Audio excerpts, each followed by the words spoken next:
Rick from Pawn Stars is known for making incredible deals, often doubling or maybe even tripling his investment.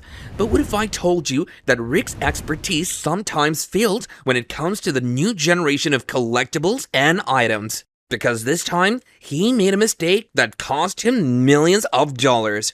There are even comments saying that this was probably his biggest financial mistake he ever made up to this date, and you won't believe the end because even Logan Paul took part in this big deal later on. He wanted $1 million for it. The guy said no. Today, that collection is worth $1 million.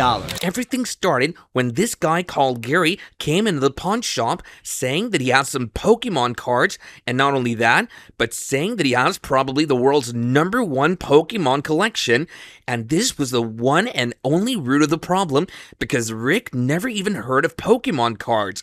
By the way, keep in mind that this all happened in 2017, approximately 1 year after Pokemon Go came out, so the cards' value already increased multiple times at the time of filming. This guy's collection was nothing less than one of the rarest collections in existence, containing multiple first edition Charizards, though this is far from the end. Funnily, he started collecting Pokemon cards with his sons, but as they grew up, he continued doing it all by himself for more than 20 years. Before calling his guy, Rick decided to call Chum this time, and thankfully, Chum knew exactly what he was dealing with. He gave Rick some Pokemon education. Pokemon. Okay. But Rick was still not understanding why these cards have such a value. Chum asked what was his most expensive card, and Gary said it's his pristine 10 first edition base Charizard. For a regular person, this name doesn't mean a lot, but this is the same card that Logan Paul later on wanted to buy for a lot of money, but more about that later. The seller said that this card is considered the crown jewel in the Pokemon world, which alone is worth $50,000 to $100,000. In the range of $50,000 to $100,000. Whoa. And people pay that for these. Rick was flabbergasted and couldn't believe that someone would pay this kind of money for some playing cards, but it just kept getting crazier. When asked how much he would like for this prized collection, Gary answered with nothing less than $500,000. I'm looking for right in the area of $500,000. Rick was absolutely shocked and was forced to do what he does best. He had to call his guy.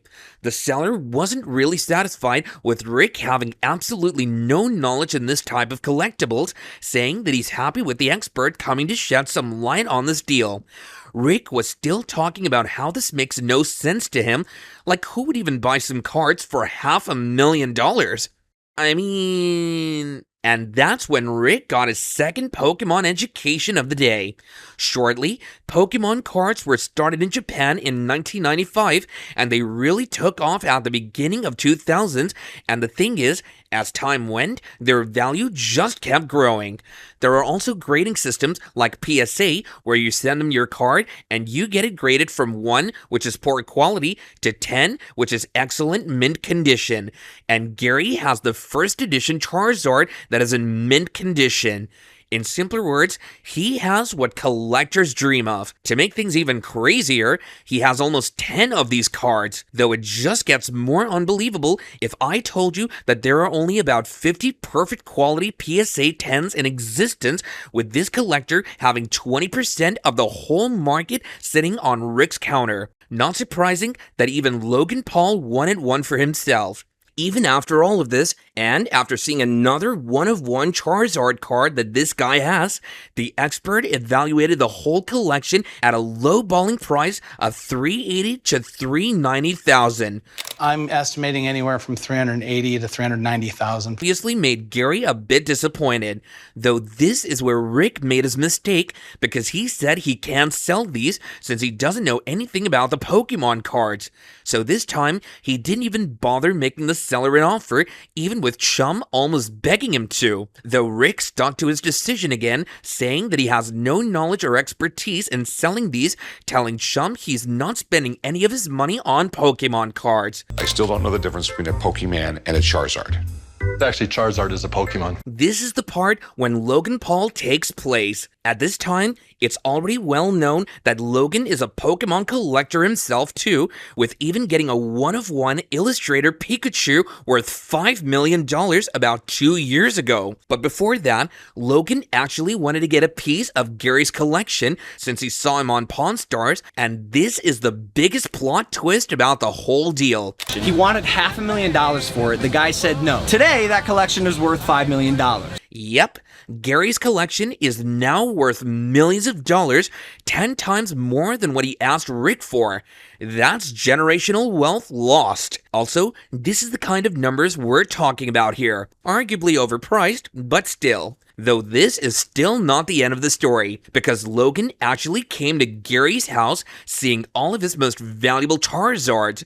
Though Gary said that he had offers of hundreds of thousands of dollars and even a whole house, but he didn't accept any of them yet. So Logan saw how glued Gary was to his collection, but he didn't give up because he had a deal for him. $150,000 cash for just one of your 7 PSA 10 First Edition Charizard. Logan understood that there's absolutely no way of buying his whole collection, but he wanted to get at least one of these Charizards. Gary was even offered $130,000 US for just one of his cards before, and he didn't accept that offer. And that was Logan's main problem. And as you can imagine, he told Logan that he can go home, but with one more Charizard in his possession. Everyone was shocked, and Gary accepted the deal, but not because of the money, but because of Logan's passion, as he said, Gary! And even though this was a happy ending for both Logan and Gary, Rick just slept on one of the biggest deals in his life. Though what would you do in a situation? Bear in mind that this was years ago too, and consider all the risks, but do you think he should have done something else? Let us know in the comments down below.